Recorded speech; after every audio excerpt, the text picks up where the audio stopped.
मौज लो, रोज लो, ना मिले तो खोज लो। बहुत हो चुकी पढ़ाई, बहुत पढ़ लिया, महापाठशाला कर लिया, मॉक लगा लिया, थ्योरी पढ़ ली, क्वेश्चन लगा लिया। अब मेरे भाई रुक जा।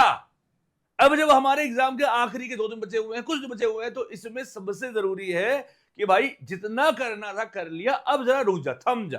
ठीक है, तो उसी लास्ट टिप्स के साथ मैं आज आपके बीच में आया हूं, आखिरी मैसेज लेकर आपके बीच में आया हूं कि भाई मेरे अब वो गलतियां मत करो जो आखिरी में आके बहुत सारे बच्चे करते हैं और अच्छा खासा क्वालिफाई करने वाले एग्जाम को फेल कर लेते हैं।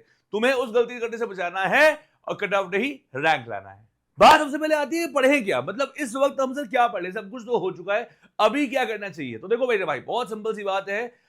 इस वक्त आपके लिए कुछ बेसिक चीजें बताऊंगा मैं, वही करना चाहिए आपको। जैसे अगर मत करो मैथमेटिक्स की, तो इस मैथमेटिक्स में आपको क्या करना चाहिए कि जितने फॉर्मूले आपने कहीं शीट पे कहीं लिखे हैं, है ना, आपको पहले तो वो रिवाइज करना चाहिए, नंबर 1। नंबर 2, आपको क्या करना चाहिए ना यार, एक चीज है, जैसे कुछ चीजें हैं, जैसे दो बिंदुओं के बीच की दूरी निकालना हो, एडजॉइंट निकालना हो, डिटर्मिनेंट निकालना हो, ऐसी चीजें जो कैलकुलेटिव है, तो उनका टाइमर अगर प्रैक्टिस करो, जैसे कि उसमें आपकी स्पीड आ जाए। तीसरा, बहुत सारे चैप्टर ऐसे हैं जिसमें सिर्फ प्रॉपर्टी बेस्ड क्वेश्चन आता है, तो वो प्रॉपर्टी सारी जो है ना, उनको पढ़ लो। चौथा, आपको बस प्रीवियस ईयर क्वेश्चन जो आपका 23 का 24 का हुआ है उसे खोलना है और उसे सॉल्व करना है। वो मैंने आपको पहले भी कहा था कि इस वक्त आपको सिर्फ जो प्रीवियस ईयर अभी अभी रिसेंटली हुए हैं उन्हें खोलकर पूरा पेपर अच्छे से एक एक क्वेश्चन पढ़ना है, रीड करना है और सॉल्व करना है। बस आपको मैथमेटिक्स में अब इतना करना है। अगर गैट की बात करें तो गैट में इस वक्त सबसे ज्यादा आपको फोकस करना चाहिए करंट अफेयर्स पे, क्योंकि अब भैया करंट अफेयर आपने लेट में पढ़ना शुरू किया तो करंट अफेयर पे ही फोकस करो और फ्री फंड के नंबर दे जाता है, followed by science, followed by English, followed by geography, followed by rest of things, जितना समय बचता है। अब आपको थ्योरी पूरी पूरी नहीं पढ़नी चाहिए, अब आपको concise revision, main main point करना चाहिए। जो आपने कंसाइज नोट्स बनाए होंगे वो पढ़ने चाहिए, कुछ और पढ़ने की कोशिश मत करिएगा। जो चीज आपने अभी तक नहीं पढ़ी है प्लीज उसको इग्नोर करिएगा, अब वो नहीं पढ़ने का समय है।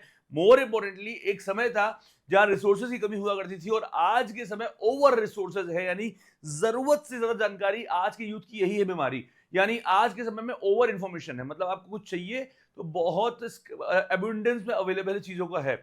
हमें समझना यह है कि हमें जितना हमारे पास है हमें बस वही खास है, बाकी सब बकवास है। जो हमारे पास है वही हमारा खास है, बाकी सब बकवास है। इस लाइन के साथ जितना आपने आज तक पढ़ा है, जिस रिसोर्सेज से आपने आज से पढ़ा है, उसी को स्टैंड करिए, उसी को भरोसा करिए और उसी को पढ़िए और फिर एग्जाम देने जाइए। रणभूमि में लड़ने से पहले कोई भी युद्ध मनोभूमि में लड़ा जाता है, तो ये शकुनी ने कहा था महाभारत के समय में, जो आज भी प्रासंगिक है आपके लिए कि भाई आपका इस वक्त मेंटल स्टेट क्या है, ये बहुत जरूरी है। आप क्या थॉट प्रोसेस लेके चल रहे हैं अगले कुछ दिनों में, वो मैटर करेगा 14 तारीख को पेपर पे कैसा होने वाला है। तो भाई मेरे एक चीज दिमाग में अभी से डाल लो कि आपके थॉट प्रोसेस जो है वो बहुत अच्छे और रिफाइंड होने चाहिए। फॉर एग्जांपल दे रहा हूं मैं तुम्हें, इस वक्त आप किसी से और खुद से एक बार नहीं बोलेंगे कि यार पेपर डिफिकल्ट आ गया तो क्या होगा। आप ये नहीं बोलेंगे पेपर आसान आ गया तो क्या होगा। आप ये नहीं बोलेंगे अगर गलत हो गया तो क्या होगा। आप कुछ नहीं बोलेंगे, आप ये बोलेंगे पेपर जैसा आना हो वैसा आए, हम हमारे वाले क्वेश्चन निकाल लेंगे, हमको इतना मालूम है। अगर पेपर में जो क्वेश्चन आया वो आपको आया तो छूटेगा नहीं, छोड़ना नहीं है। जो नहीं आया उसे छूना नहीं है। ये जो मंत्र जो है ना, दिमाग में रख लो, दिमाग में डाल लो। पेपर में वही आएगा जो आपने पढ़ा है और जो आपने नहीं पढ़ा वो नहीं आएगा। हर बार ये होता है कि जो मैं पढ़ाता हूं डिट्टो क्वेश्चन आता है, और इस बार भी एनडीए 2 2025 तुम देख लेना डिट्टो क्वेश्चन नोट्स में से आएंगे। यार अगर बात करें एग्जाम प्रेशर की, तो ये भी बात बहुत बिल्कुल लॉजिकल है यार कि प्रेशर एग्जाम में बहुत होता है, और इसको मैं या कोई भी आके तुमसे कह देना कि प्रेशर ना लो, ये नामुमकिन है। जैसे मैंने कई लोगों को सुना है कहते हुए कि एग्जाम है, ये है, मोटिवेट करते हैं बच्चों को प्रेशर ना आए, पर नहीं हो सकता मेरे भाई। जो बच्चे ढंग से पढ़ाई करे हैं उन्हें प्रेशर आएगा, तो उन्हें करना क्या है ये बताओ। ये ना बताओ कि प्रेशर नहीं आए, प्रेशर तो आएगा है, अब उसे हैंडल कैसे करना है, तो आइए उस बात करते हैं। तो भाई देखो, एग्जाम प्रेशर क्यों आता है आप मुझे बस ये बता दो। बस सिंपल सा आप देखो, डिकोड करो कि प्रेशर आ क्यों रहा है। प्रेशर इसलिए आ रहा है क्योंकि आपने अपने आप से बहुत ज्यादा एक्सपेक्टेशन लगा रखी है कि मुझे इतना तो करना ही है, मुझे उनको दिखाना है, मुझे इनको दिखाना है, मुझे हर हाल में क्वालिफाई करना है, मेरा ये आखिरी अटेम्प्ट है। और ऐसे बहुत सारे थॉट प्रोसेस, इमेजिनरी प्रॉब्लम्स तुमने अपने दिमाग में बना रखी है।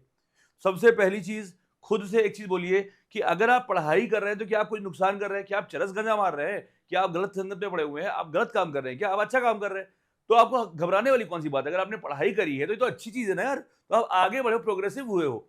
तो इसका लोड मत लो कि एग्जाम खराब हो गया तो क्या हुआ, तो क्या हुआ, कुछ और होगा, कुछ और नहीं, कुछ और होगा, परेशान काहे होते हो। पहली बात यह है कि अगर आपने ढंग से पढ़ाई करी है तो पेपर खराब हो ही नहीं सकता। हाँ, पर खराब की परिभाषा अलग है। अब देखो कई बच्चे अभी भी इस एग्जाम को देने जा रहे हैं पर माइंडसेट अभी 12th वाला रखे होंगे, ठीक है।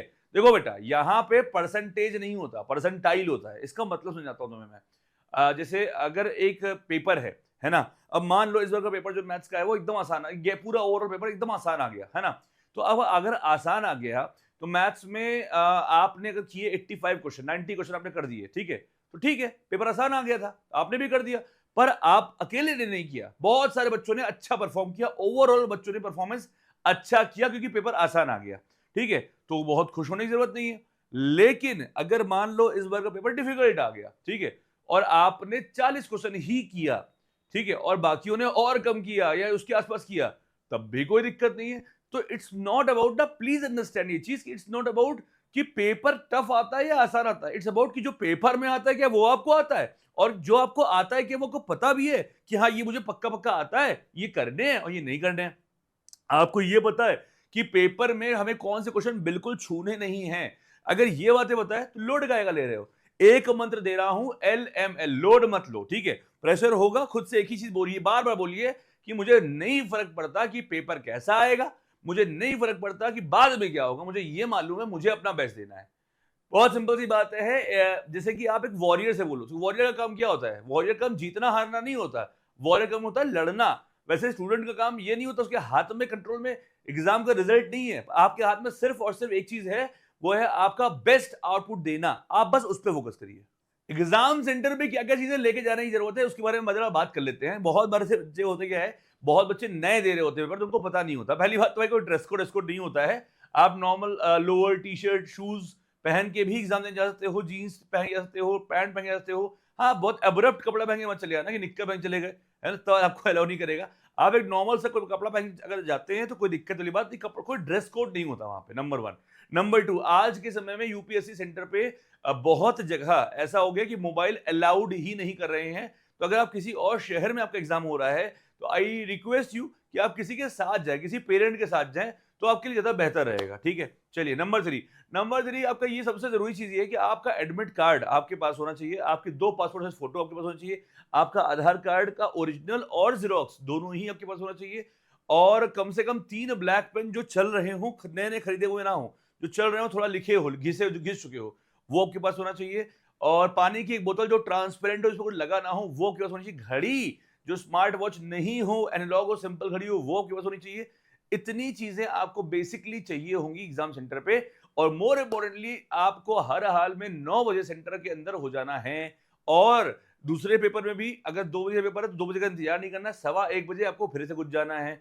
तो हमको इन सब चीजों का ध्यान रखना है। और ऑल्सो एडमिट कार्ड में पढ़ लीजिएगा, बहुत सारे नियम लिखे हुए हैं, पढ़ के जाइएगा। और please don't take it for granted कि अरे हाँ ठीक है सेंटर सीधे एग्जाम वाले दिन जाएंगे और शेयरिंग ऑटो करके जाएंगे। नहीं भैया, प्लीज, अगर आपके शहर में ओला उबर चलती है, रैपिडो चलती है, तो सीधा ओला उबर रैपिडो बुक कर लीजिएगा एक दिन के लिए, कोई दिक्कत नहीं है। कम से कम सही सलामत सही एड्रेस पे पहुंच जाएंगे। कई बार ऐसा होता है कि एक ही शहर में, जैसे यहाँ की मैं बात करूं कि एलपीएस की 2 ब्रांचेस हैं जो कि मुश्किल से 2 किलोमीटर पे है, ठीक है। तो कभी कभी क्या होता है, बच्चे एक सेंटर से दूसरे सेंटर पहुंच जाते हैं गलती से, ठीक है, बिकॉज उनको वो किसी वहां के लोकल को बताते हैं कि ये एड्रेस है, वो भेजता है, और एग्जाम के आधे घंटे रहते थे, वो भाग पीयर होता है, प्रेशर होता है। तो ऐसा कुछ आपके साथ भी ना हो, इसका ध्यान रखिएगा। अच्छा, फोटो जो एडमिट कार्ड में लगी हुई है ना, वही लेके आइएगा। अगर वो नहीं है तो आप जाके दुकान पर बनवा सकते हैं, कोई बड़ी बात नहीं है, आजकल बन जाती है फोटो, ठीक है। पर प्लीज ये सब चीजों का ध्यान रखिएगा, ये बहुत बेसिक सी चीजें हैं पर ये काम आती है। Last but not the least, प्यारे बच्चों, एमजीएस के पूरे परिवार से आप सभी बच्चों को बहुत बहुत ढेरों शुभकामनाएं। मैं ये नहीं बोलूंगा पेपर कैसा करोगे, बस मैं ये बोलूंगा आप अपना बेस्ट दीजिए, बाकी सब छोड़ दीजिए। जैसे एग्जांपल तौर पे हम लोगों ने हमारा बेस्ट दिया, फिर चाहे वो ऑफलाइन लखनऊ में हो, चाहे ऐप पे हो, या इवन यूट्यूब पे भी हो, हमने हमारा बेस्ट दे दिया। अब जो कुछ भी सब स्वीकार है। प्यारे बच्चों, कल को आपका एग्जाम अच्छा भी होता है, नहीं भी होता है, दोनों ही केसेस में अगर आपने मेहनत करी है तो एमजीएस परिवार हमेशा से आपके साथ था और रहेगा। बस एक चीज ध्यान रखिएगा, एमजीएस कोचिंग नहीं परिवार है। Wish you all the best. इस बार 14 तारीख को पेपर जाओ और फोड़ के आओ और एमजीएस का नाम रोशन करो।